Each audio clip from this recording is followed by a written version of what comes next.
반갑습니다. 하루하루 소리를 담는 하소담입니다.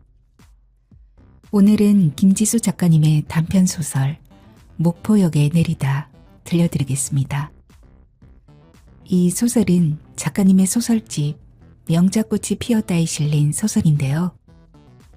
30여 년 만에 고향을 찾아가기까지의 주인공의 삶의 여정을 그린 소설입니다. 주인공이 독백 형식으로 전달하는 이야기라 조금 어색할 수 있지만 최대한 주인공답게 낭독해 보겠습니다. 자, 그럼 주인공의 고향 목포로 떠나볼까요? 구독과 좋아요 꾹 눌러주시고요. 편안한 시간 되시기 바랍니다. 끝까지 함께 해주세요.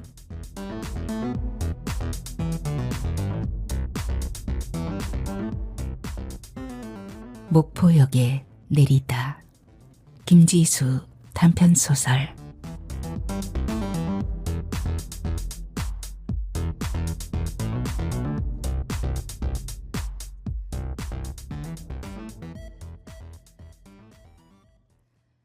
이상도 하지. 그 역에 내리면 언제나 한 줄기 서늘한 바람이 스쳐. 바다가 가까워서만은 아니야. 남쪽을 향해 줄곧 달리다. 마지막 닿은 종착역이어서인지 이제 더 이상 갈 수 없는 곳까지 와버렸다는 막다른 느낌과 일말의 안도감이 한 가닥 더없이 서늘한 바람을 일으켜. 소박한 역사와 주행을 멈춘 열차들이 담백한 정물처럼 서 있는 선로와 플랫폼에도 역시 그만큼 서늘한 햇볕이 고여 있어. 어딘지 예전한 그 자취에서 정말 남도의 땅끝에 도착했다는 실감이 들며 얼핏 가슴이 에이지. 크고 작은 소지품을 들고 개찰구를 빠져나가는 여행객들은 많지 않아. 중간역에서 거의 내렸거든. 이 손님들은 어떻게든 종착역까지 와야만 하는 사람들이야. 왜 그런 것 있잖아. 도중에 빠져나갈 수 없어 갈 때까지 가버리는 사람들. 물론 여기서부터 또다시 어디론가 떠나야 해서 이곳이 새로운 출발 지점이 되는 이도 있고 나처럼 중요한 목적지인 이도 많아. 그런데도 왠지 그런 느낌이 들어. 바로 종착역이라는 시퍼렇고 서늘한 용어 때문이겠지. 나는 이제 막 목포역에 도착했어. 근 30여 년 만이야. 모든 것이 서먹하면서도 낯익어. 역사는 마치 몇 달 전에 다녀간 듯 변한 게 별로 없었어. 소박한 풍경과 플랫폼에 하얗게 피어있는 햇살이나 불어오는 바람결에 짭짤하고 시린 기운이 묻어나는 것도 예전과 똑같았어. 자율이라 승무원이 지키지 않는 개찰구를 어설프게 통과했어. 역내 대합실은 새로 정비한 토산품 가게와 편의점, 커피숍, 대기용 의자들이 놓여 훨씬 현대화되었지만 규모는 여전히 소박했어. 광장으로 나왔어. 아, 어쩌면 하고 이내 탄식을 했지. 오래전 기억과 너무도 흡사한 풍경이 눈앞에 펼쳐졌거든. 넓지 않은 광장과 길 건너 키낮은 물건들이 무심한 듯 둘러서 있더군. 세상이 무섭게 변했는데도 이곳은 예전 풍경과 정취가 고스란히 남아있었어. 가슴이 뭉클해지며 옛 시절 그대로 돌아간 듯 했어. 이 땅을 떠날 때의 내 모습들도 문득 그려졌어. 사실 나는 자주 이곳을 떠났었지.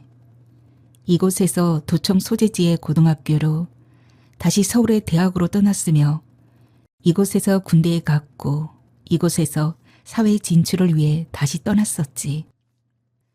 그렇게 신분이 바뀔 때마다 나는 반드시 부모님을 뵈러 내가 나고 자란 이 땅에 다녀가곤 했어.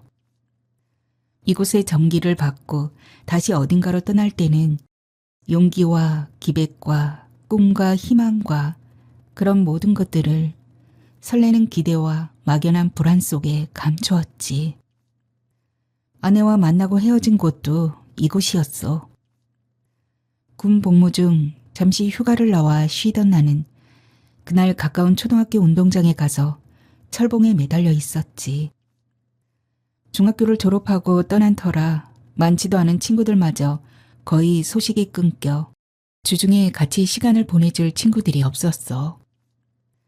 무료함을 달래고자 운동장가에 설치된 기구들을 번갈아 가며 근육을 풀다가 거꾸로 매달린 철봉 너머 한쪽에서 이제 막 피구 경기를 시작한 아이들이 눈에 띄었어. 선 밖의 아이들이 공을 던지면 상대편 아이들이 선 안에서 이리저리 피하는데 그러다가 공을 맞은 아이들이 아웃되는 게임이었어. 던져지는 공을 피해 도망다니느라 아이들이 이리저리 와르르 와르르 몰리면서 까르르 까르르 터뜨리는 웃음소리와 명랑한 고함소리와 박수소리가 드높은 하늘로 불꽃처럼 피어올랐지. 그 작은 무리 가운데 그중 키가 크고 호루라기를 입에 문 선생님이 보이더군. 거꾸로 보였지만 한순간에 나는 그녀에게 반했어. 하얀 운동복을 입고 앳된 얼굴로 환하게 웃으며 아이들과 어울려 뛰어다니는 모습이 단번에 내 마음을 사로잡더군. 마치 희고 고운 꽃송이이거나 눈부신 순백의 햇살 한 덩이가 하르르 하르르 내게 굴러오는 것 같았어. 그날 그 사건은 완전 까르르와 와르르와 하르르의 대잔치였어. 내 강팍한 심장에 어떤 불꽃이 당겨지면서 세상이 더없이 아름답고 단순해지더군. 나는 날마다 운동장으로 나갔고 휴가 마지막 날에는 큰 용기를 내어 퇴근하는 그녀를 붙잡았지. 그녀도 매일 근처에서 서성거리던 나를 알아보았어. 교대를 갓 졸업한 새내기 교사는 학부형 대하듯 나를 대했어. 어쨌든 나는 그녀의 이름을 알아내었고 귀대 후 거의 매일 학교로 편지를 보냈지. 내가 구애했을 때 그녀는 자신이 홀아버지의 외동딸이어서 평생 아버지를 모실 거라고 했고 나는 얼마든지 양해한다고 했지. 제대하자마자 취업도 하기 전에 나는 그녀와 결혼식을 올렸어. 도서지방에서 올라오는 곡물 도매업을 하시던 아버지가 갑작스런 뇌졸중으로 위중한 상태여서 서둘러 며느리 보기를 원하셨고 무엇보다 나 역시 그녀와 빨리 가정을 갖고 싶었어. 아버지는 결국 돌아가셨는데 그러자 여기저기서 채권자들이 나타나기 시작하더군. 운영하던 곡물상에는 문을 닫았고 겹친 충격으로 어머니는 몸져 누웠어. 나는 취업을 위해 서울로 떠났지. 대기업 계열사에 취직은 되었지만 적은 수입으로 살림은 합칠 수가 없었어. 아내는 맞벌이를 하며 고향에서 친정 아버지와 시어머니를 모셨지.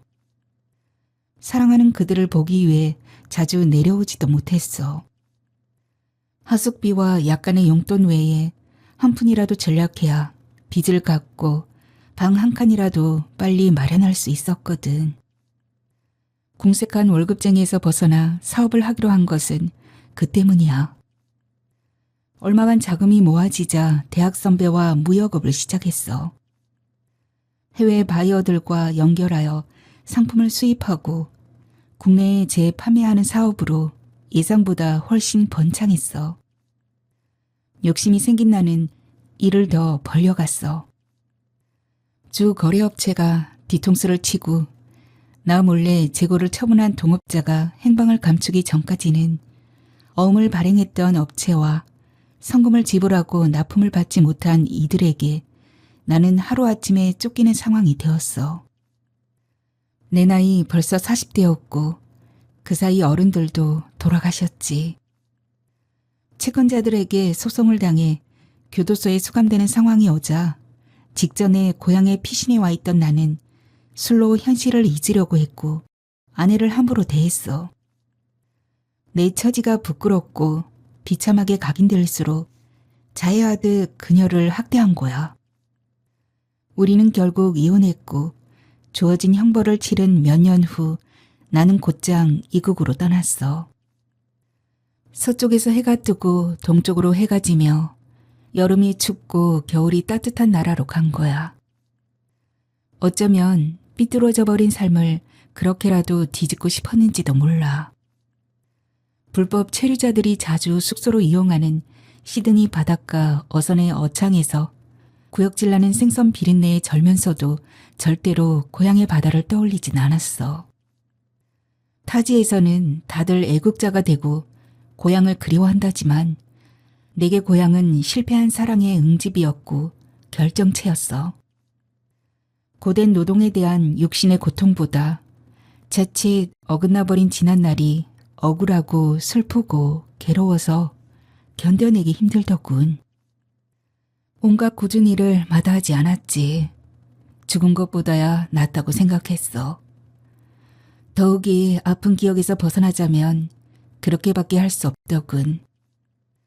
그렇게 오직 일에 파묻혀 살다 보니 세월이 흐르는 만큼 재산이 모였고 불법적인 신분에서도 벗어나 마침내 안정적인 사업가로 자리도 잡았어. 자, 이제부터 좋은 것을 먹고 좋은 곳에서 자고 좋은 것을 지니자 했으나 마음은 즐겁지 않고 그저 휑한 바람만이 불었어. 세상이 더없이 헛되고 헛헛하더군. 이제 나는 다시 고향으로 돌아왔어. 목포역에 내렸지. 우선 숙소를 잡아야 해. 이곳에서 비틀린 과오들을 바로잡고 다시 태어나고 싶어.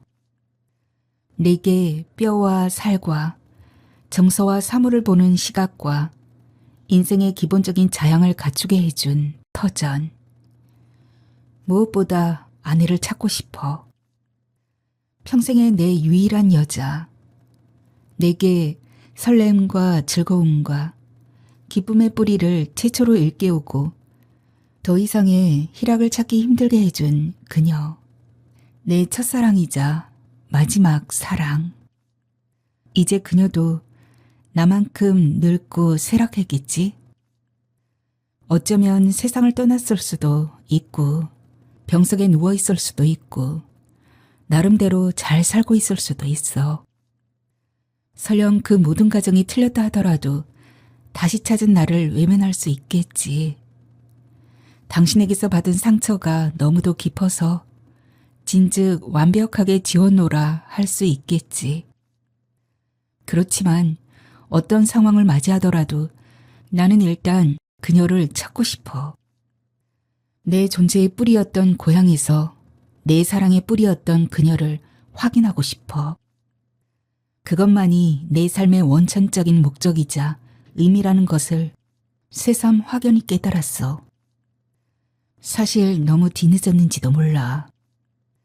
이제 와서 무슨 염치로 다시 나타나 뭘 어쩌겠다는 거냐고 비웃겠지만 내 자책감과 달리 사무치는 그리움이 너무도 절실해. 어떤 모욕과 비난도 달게 박겠어. 그저 내 앞에 오직 그녀의 모습을 다시 바라볼 수 있기만을 바라. 과거를 뒤집지는 못하더라도 이제라도 용서는 받고 싶어. 한낮인데도 광장은 고요해. 이쪽은 이미 구시가지가 되어 어딘지 고즈넉하고 쇠락한 옛 도심의 분위기가 깔려있어. 새롭게 구성된 신도시가 여기서 차량으로 30분 거리에 펼쳐져 있다는 것은 먼 나라에서도 들었지. 종일 먹은 게 별로 없어서 배가 고팠어. 고향에 오니 더 배가 고픈 듯해. 그동안은 정신적 허기에 시달렸는데 여기 도착하니 걷잡을 수 없이 극심한 식욕이 동하더군. 왼쪽 길 건너 도로변에 조촐한 간이 식당들이 보였어. 신호를 기다려 건널목을 건넜어. 선창 쪽으로 천천히 걷다가 세 번째쯤에 가게 외벽에 걸린 메뉴에서 조기조림이라는 이름을 발견했어. 열려있는 문으로 들어가니 때가 지나서인지 아무도 보이지 않더군. 대여섯 개 놓여있는 식탁 가운데 구석진 곳에 앉았지. 안쪽 주방 쪽에서 50은 넘어 보이는 아주머니가 고개를 내밀고 쳐다보더군. 조기조림을 주문하자 아주머니는 대답도 없이 안으로 들어갔어. 한참 후 맛있는 냄새가 먼저 풍기더니 아주머니가 쟁반에 음식을 차려내왔어. 묵은 김치와 쑥갓나물, 낙지젓갈, 그리고 노란 양은 냄비에 담긴 조기조림. 빛이 바래고 다소 찌그러진 냄비에는 약간의 고춧가루와 대파를 얹고 막 끓여낸 어린 조기가 김을 내며 한가득 가지런히 누워 있었어. 이 고장에서는 이 새끼 조기를 깡다리라고 불러. 껍질에 샛노란 황금빛이 돌고 살이 단단하며 맛이 단 참조기 새끼. 지철이 되면 함지박에 이 싱싱한 새끼 조기를 가득 담아 머리에 인 행상들이 골목골목마다 돌아다니며 외쳤지. 깡다리요, 깡다리. 그러면 안악들은 문을 열고 행상을 불러 세웠고 그날 저녁 식탁에서는 바닷가 항구 사람들만이 누릴 수 있는 소박하고 사치스러운 미각의 항연이 벌어졌지. 사실 그 당시는 세월의 흐름을 행상들이 외치는 갖가지 제철 상품들로 가장 먼저 느꼈던 것 같아. 너무도 오랜만에 따뜻하고 맛깔스러운 조기살을 헤치는 동안 비로소 고향에 들어왔다는 느낌이 체감되었어. 냄비 바닥 아래 얇게 깔린 무 조각까지 얼마나 달던지. 나는 분주한 수저질로 순식간에 그 모든 추억들을 깔끔하게 먹어치웠어. 영혼의 어느 부분을 따스하게 채운 느낌으로 식당을 나온 나는 가까운 선창가를 좀 걸어보기로 했어. 이곳만은 역전과 달리 완전히 분위기가 달라졌더군. 폭우에 어수선했던 선창이 아니라 잘 정비된 넓은 도로를 사이로 단정한 건어물 상점들과 나란히 정박된 선박들이 외국의 어느 반듯한 항구처럼 보였어. 물가에 서서 한참 바닷물을 내려다 보았어. 불투명한 검푸른 물살이 무심히 찰랑대고 있더군. 시드니 선창에서 자벽불을 할 때 실수로 물에 빠진 적이 있었지. 하마터면 아무도 몰래 죽을 뻔했는데 그때 나는 엉뚱하게도 고향 바다에 빠져 죽지도 못하는 팔자구나 싶어 한탄스러웠어. 그런데 이제 그 고향 바다로 돌아왔어. 빠져 죽더라도 누군가 신분을 밝혀줄 그런 곳으로 말이야. 그런데도 아직 안도하면 안 돼. 어떻게든 꼭 그녀를 찾아야 해. 갑자기 마음이 바빠져 지나가는 빈 차를 불러 세웠어. 택시는 원 도심의 낮은 빌딩과 상가들이 나란히 들어선 소박한 번화가들을 지나 유달산으로 오르는 언덕 중턱에 나를 내려주었어. 왼쪽은 산자락이고 오른쪽으로 질비한 지붕들이 보였어. 높다란 언덕바지라 집들은 차도와 등을 쥐고 아랫역을 내려다보고 있더군. 해변의 집들은 대개 이렇게 바다 쪽을 향해 있지. 연모하듯 한사코 바다를 바라보아. 호텔을 택하지 않고 주택가의 단출한 숙소를 구한 것은 오로지 서민적인 옛 시절의 정치를 느끼기 위함이었지. 차도에서 계단을 내려가니 입구에 카페가 보이더군. 1층이 작은 카페이고 2, 3층이 숙박시설이었어. 카페 카운터에는 단발에 두어 가닥 보라색 브릿지 염색을 한 젊은 아가씨가 업무를 보고 있었어. 체크인을 하고 열쇠를 받아 배정받은 2층 방으로 올라갔지. 캐리어를 부리고 간단한 샤워를 하자 이내 잠이 쏟아졌어. 아직 시차 적응을 못해 계속 잠을 못 잔 데다 긴장이 풀렸는지 침대에 엎드리자마자 곧장 숙면에 빠져들었어. 깊은 잠에서 깨어난 건 어디선지 들리는 웅성거림 때문이었어.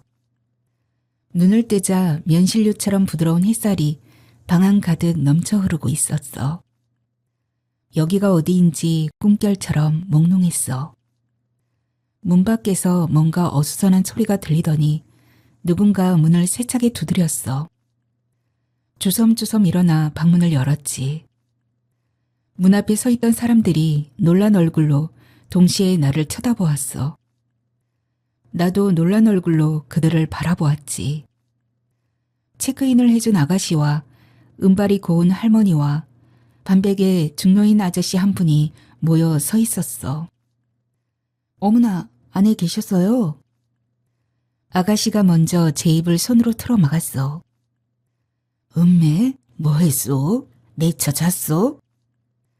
눈을 가늘게 뜬 할머니가 머리가 헝클어지고 부스스한 내 모습을 위아래로 훑어보며 연이어 물었어. 난 또 뭔 큰일 난 줄 알았구먼.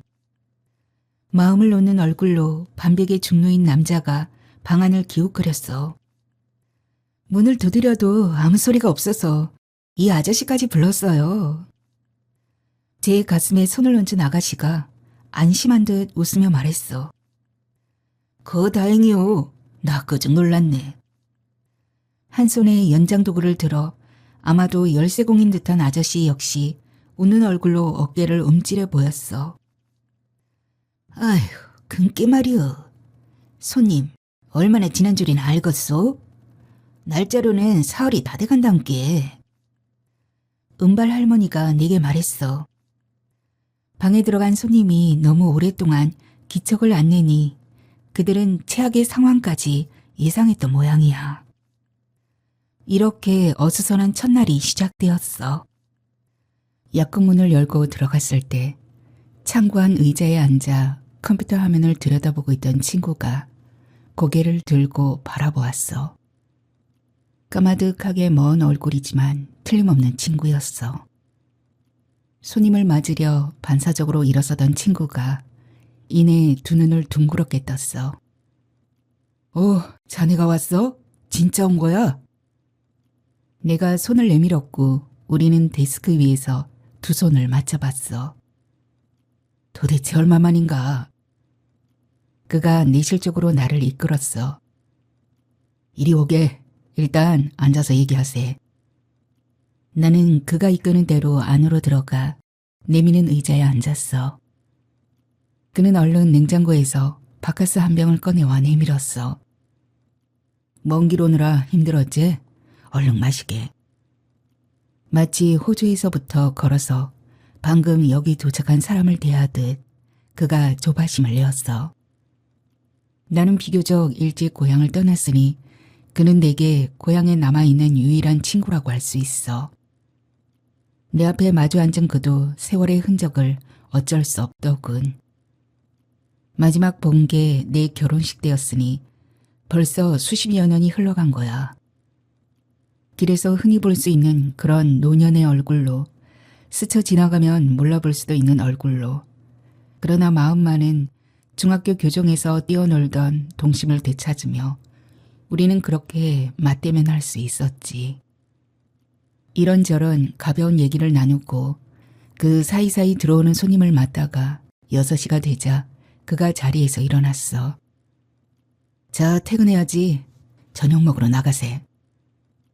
약국문의 셔터를 내리고 우리는 그의 차를 타고 인근 식당으로 갔어. 대형 교자상 가득히 정갈한 한정식이 깔렸어. 민어회와 홍어삼합, 병어조림과 육사시미와 낙지 탕탕이와 호롱이, 갈비찜과 잡채와 굴비구이, 먹갈치 조림, 연포탕, 꼬막찜, 게젓, 감태무침. 이국에서 수십 년 동안 미치도록 먹고 싶고 그리웠던 온갖 고향 음식들이 꿈의 식탁인 양 한꺼번에 질비하게 놓였어. 몸이 아프면 늘 생각나던 말린 대하 미역국도 마음을 울컥하게 했지. 그렇지만 이상하게도 입맛이 당기지 않더군. 당장 이 친구가 앞으로 해줄 말들이 무서웠어.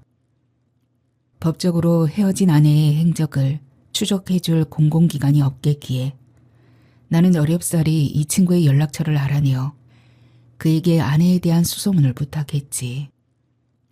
이제부터 나는 그 대답을 들을 수 있어. 내가 귀국 의사를 밝히자 그는 들어오면 얘기해 주겠다고 했거든. 그러나 그는 식사가 끝날 때까지 그녀에 대해 입을 열지 않았어. 나도 퇴근하기가 겁이 났어. 행여 기대에 어긋나는 나쁜 소식이 나올까봐 그저 두려울 뿐이었어. 대충 먹고 마시는 일이 끝나자 그가 몸을 일으켰어. 자, 숙소로 들어가기 전에 드라이브나 하세. 그는 봄꽃들이 막 피어나기 시작한 유달산 일주도로를 한 바퀴 돌았어. 어두워지는 데다 이쪽은 내가 어렴풋이 기억하는 풍경이 아니라 도대체 어디가 어디인지도 모르겠더군. 불빛이 아득하게 떠있는 해안가로 차를 몰며 그가 육지와 섬과 섬들을 잇는 목포대교와 압해교와 케이블카에 대해 얘기했어. 나는 이제 내 고향에 대해 그런 식으로 더 많은 새로운 변화들을 습득하게 되겠지. 신기하고 낯설고 어리둥절하며 도심의 야경을 스쳐 지나자 시야 가득히 밤바다가 나타났어. 달빛이 묻어 반지르르한 검은 바다 멀리 어선들이 밝힌 집어등이 옛날의 불빛 그대로 반짝이고 있더군. 우리는 품바 버스킹을 하고 있는 젊은이들을 지나 바닷가의 즐비한 포차들을 살피면서 그중 한가해 보이는 마지막 포차 안으로 들어갔어. 친구는 주인에게 통골뱅이탕과 탁새우회를 시켰어. 대리운전을 하면 된다며 그가 소주도 한 병 주문한 뒤 마지막 입가심으로는 해물라면이 좋다고 물수건으로 손을 닦으며 수선을 떨었어. 외모도 성품도 어느 정도 변해버린 나이든 친구에게서 내 모습을 보는 동안 식탁 레인지 위의 해물이 끓기 시작했어. 자, 아까 별로 먹지도 못하던데 어서 드세. 시켜놓은 소주 한 병은 나 혼자 다 마셨어. 그는 잔에 입만 댔을 뿐 마시지 않더군. 사실은 간이 좀 안 좋다네.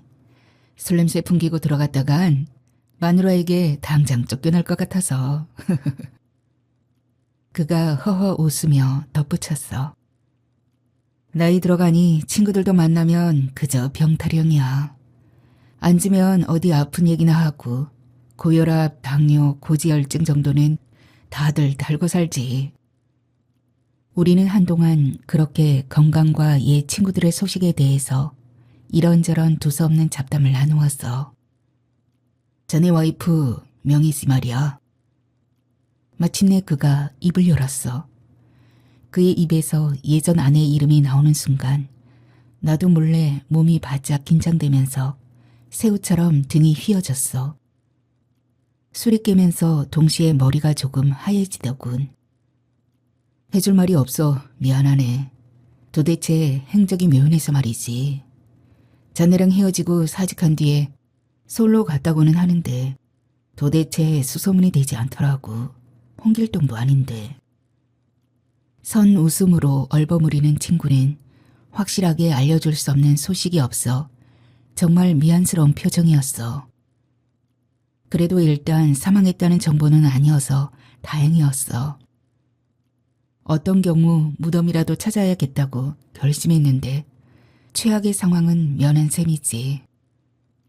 근데 내 얼굴을 슬쩍 쳐다본 친구가 에라 모르겠다는 듯 결정적인 말을 했어. 아마 재혼한 것 같아. 나는 나도 몰래 침을 꿀꺽 삼켰고 그가 잇따라 말했어.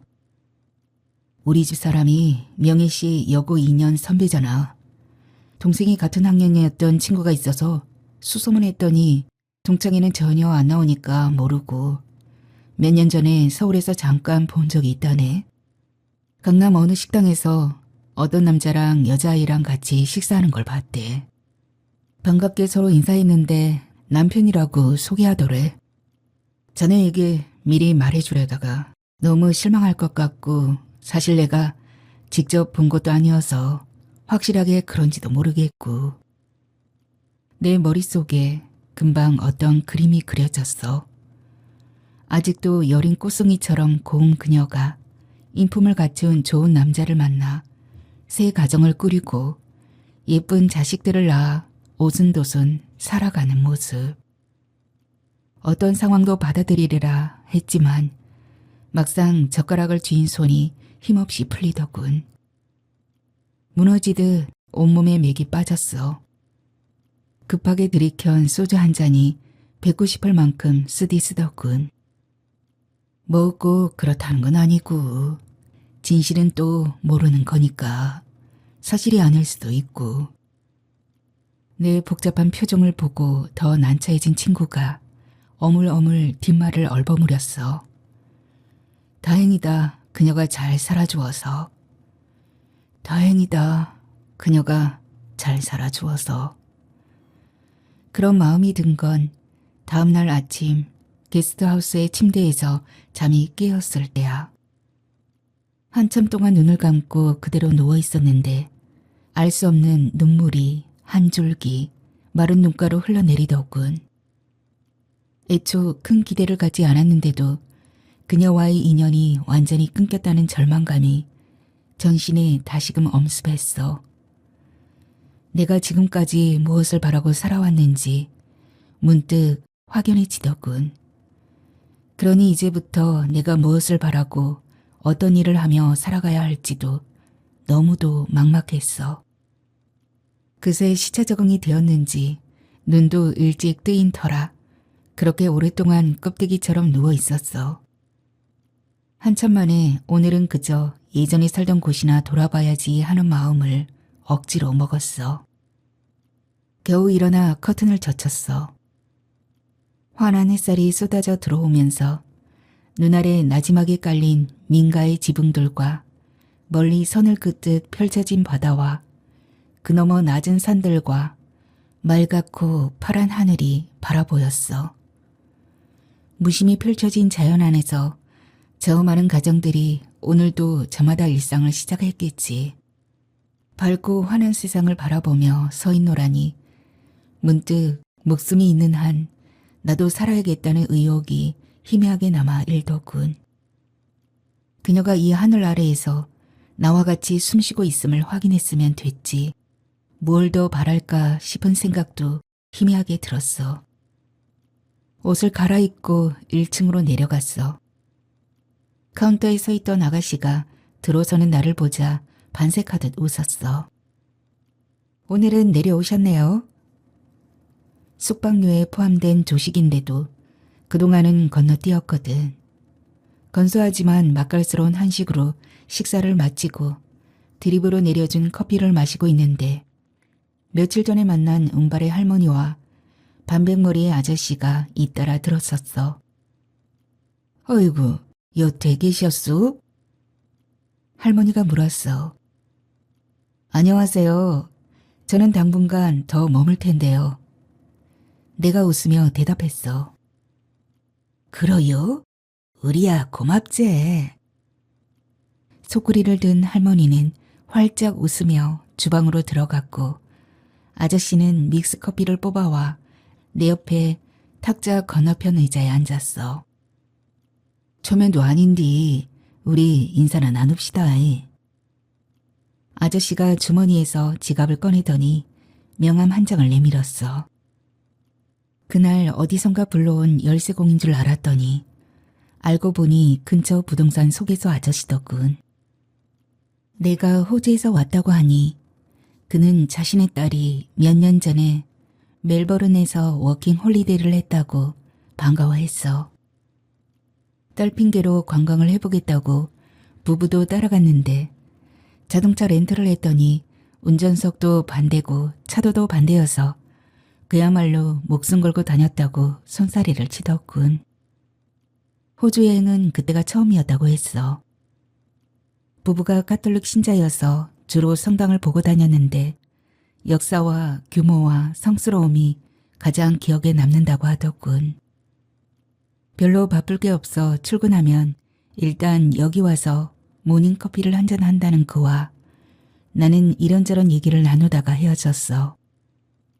그날 나는 근처 유달산 자락 아래 펼쳐진 옹금동 일대를 쏘다녔어. 다솜금이라는 정겨운 우리말 옛 이름 그대로 햇살이 따스하고 아늑하고 서민적인 곳이야. 결혼 전 우리 가족이 살았던 대성동과 우리가 신혼살림을 차렸던 북교동은 가보지 않았어. 그것도 지금은 현저하게 달라졌겠지만 과거의 자취와 직접적으로 대면하는 게 왠지 겁이 나고 두려웠어. 어쩌면 너무 그리워서인지도 몰라. 그리움은 사람을 두렵고 소심하게 만들더군. 다음날 아침 침대에서 눈을 떴을 때 문득 그녀가 성당에 다녔다는 기억이 떠올랐어. 그러니까 감성과 모호함이 멋대로 휘젓고 다니는 내 마음과 달리 머릿속은 계속 그녀를 추적하고 있었던가 봐. 재혼해서 잘 살고 있다고 하더라도 어디서 어떻게 사는지 지켜보고 확인하고 싶어졌어. 그렇게 해야 비로소 마음이 놓이고 안심이 될 듯 했지만 어쩌면 멀리서나마 한 번쯤 오래 그리웠던 모습을 보고 싶었던 건지도 몰라. 그렇게 간절함이 솟구치자 세실리아라는 그녀의 세례명도 곧이어 떠오르더군. 그녀를 찾아내야 할 실마리를 찾았다는 기쁨이 내게 솟구치는 용기를 주었어. 주식을 하러 내려간 카페에서 일부러 늑장을 부리다 중개사 아저씨를 다시 만났을 때 나는 슬그머니 옛 아내의 이름과 세례명을 대며 혹시 들어본 이름이냐고 물었어. 한참 기억을 더듬던 그가 머리를 내젓더군. 그리고는 곧장 자신의 아내에게 전화를 걸어 물어봐 주기도 했지만 알아낸 건 없었어. 어쨌든 나는 당장의 행선지를 정했어. 그날부터 목포에 있는 모든 성당을 하나씩 돌았지. 혹시라도 실오라기만 한 소식이라도 얻을까 해서였는데 기대처럼 간단하지가 않더군. 어렵게 세례명이 같은 일을 찾아도 연령대가 다른 이였어. 며칠 후 마지막으로 산정동에 있는 카톨릭 성지에 갔어. 이곳의 성당은 나도 그녀와 가본 적이 있어서 정보를 얻을 가능성이 가장 높은 곳이었지. 펑펑 눈이 내리던 날 나와 그녀는 그곳에서 성탄 예배를 본 적도 있어. 무신론자였지만 그날은 눈이 오는 성탄일이라 인심 쓰는 척 따라가준 곳이야. 본당은 다행히 문이 잠겨 있지 않았어. 평일이라 정숙, 출입금지라고 써붙인 차단줄 앞 차가운 복도에 한참 서 있었어. 커다란 스테인드 글라스를 통과한 아름답고 오묘한 빛이 가득 넘치는 정갈한 공간에서 강대 위 벽에 세워진 작은 십자가를 바라보다 말고 내 무릎이 어느 순간 바닥에 꿇어졌어. 어떻게 기도해야 하는지 몰랐지만 나는 눈을 감은 채 작은 목소리로 용서를 빌었어. 살아온 지난날의 내 모든 과오를 떠올리며 빌고 또 빌었어. 너무도 많은 죄악이 내 안에 축적되어 있었음을 그 순간 절절히 깨닫게 되더군. 난데없이 눈물이 흘러나왔어. 내부에서 끓어오르는 무언가가 그렇게 순식간에 넘치면서 마침내 목구멍을 타고 터져 나오는 듯 했어. 이국에서 가진 박대와 고초를 겪으면서도 한 번도 흘리지 않았던 눈물이야. 한참을 그렇게 흐느끼며 엎드려 있다가 고개를 드니 출입금지라는 글자가 다시 시야에 들어오더군. 그래봤자 당신은 이런 신성한 세계에 들어올 수가 없어.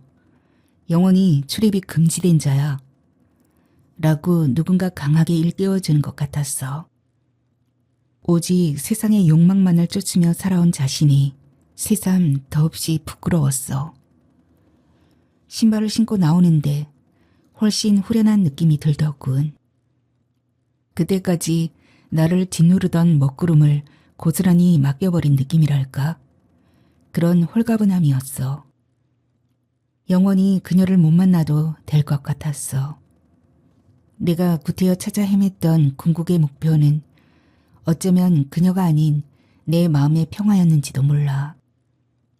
그렇게 그녀를 내게서 놓아주자 비로소 나 역시 무겁고 어두운 과거에서 조금이나마 해방된 느낌마저 들었어. 붉어진 눈두덩이를 문지르며 문을 나서는데 마침 정원 앞길을 지나치던 수녀 한 분이 나를 돌아다 보았어. 본당을 드나든 무례한 방문객이라 잔뜩 움츠린 채 허리를 구부리고 가벼운 눈인사를 했어. 형제님, 무슨 일이 있으신가요? 수녀님이 물으셨어. 나는 조금 주저하면서 이전에 여기를 다녔던 신자를 찾고 싶다고 사연을 말했지. 바다 건너 먼 땅에서 30여 년 만에 왔다고 잠기고 쉰 목소리로 얘기했더니 수녀님은 자기를 따라오라고 하셨어. 그리고 나는 다시 연세가 훨씬 더 많으신 다른 수녀님께 안내되었지. 놀랍게도 그 노수녀님은 세실리아 김명애를 기억했어. 몇 년 전에 여기 피정도 왔었는데. 노수녀님은 재혼한 남편과 사별한 세실리아가 거듭되는 불행을 힘겨워하면서 피정의 집에서 한동안 머물고 갔다고 했어. 연락처를 알 수 있겠느냐고 사정했더니 젊은 수녀님이 대신 내 연락처를 달라고 하더군. 소식은 오랫동안 오지 않았어. 그렇다고 내가 시리에만 빠진 것은 아니야. 그 사이 그 중개사 아저씨가 아주 마음에 드는 집을 소개해 주었어. 게스트하우스에서 나와 새 집에 들었어. 유달산을 뒤로 두르고 동남해가 뒤섞인 바다와 바다 너머 녹색 두루마리 같은 산들이 내려다 보이는 언덕배기. 햇살이 따뜻한 옹금동 하얀 집이야. 끼니 때는 직접 밥을 지어 먹었어. 차갑고 서러운 타지의 밥이 아니라 내가 먹고 자란 땅에 기운들이 스며든 따뜻한 먹거리들이 내 다친 영혼을 어루만지고 풍족하게 해주는 진정한 양식이었어. 나는 지금 목포역에 와 있어. 수녀님에게서 연락이 온 것은 훨씬 전이야. 수녀님은 호스피스 병동에 있는 그녀와 어렵게 연락이 닿았다고 전했어. 호스피스 병동이라고요? 내 목소리가 너무 절망적이었던지 수녀님이 서둘러 덧붙였어. 아니, 환자가 아니고 자원봉사자로 계셨어요. 나는 받은 연락처로 전화를 하는 대신 곧바로 그녀에게 손편지를 썼어. 답시는 쉬이 오지 않았지만 나는 매일 그녀에게 편지를 보냈어. 그 옛날 처음 사귀기 시작하던 그때처럼 신실한 내 마음을 담아 기도문을 쓰듯 간절히 써내려 가면서도 그럼에도 그녀가 스스로 온전히 자의적인 판단을 해주기를 원했어. 그녀는 마침내 답신을 보내주었고 이제 잠시 후 그녀를 실은 열차가 여기 플랫폼에 도착해. 그녀가 와. 그녀가 마침내 내게로 온다고. 이제부터는 내가 그녀의 작은 둥지 같은 안식처가 되어줄 수 있을지 몰라. 종착역의 막막한 서늘함을 깨치고 세상의 모든 평화와 환희의 노래가 이 광장에 울려 퍼지기를 바라. 이제 곧 그녀가 와. 여기 마침내 나의 과거이자 나의 온전한 미래인 내 사랑이 온다고.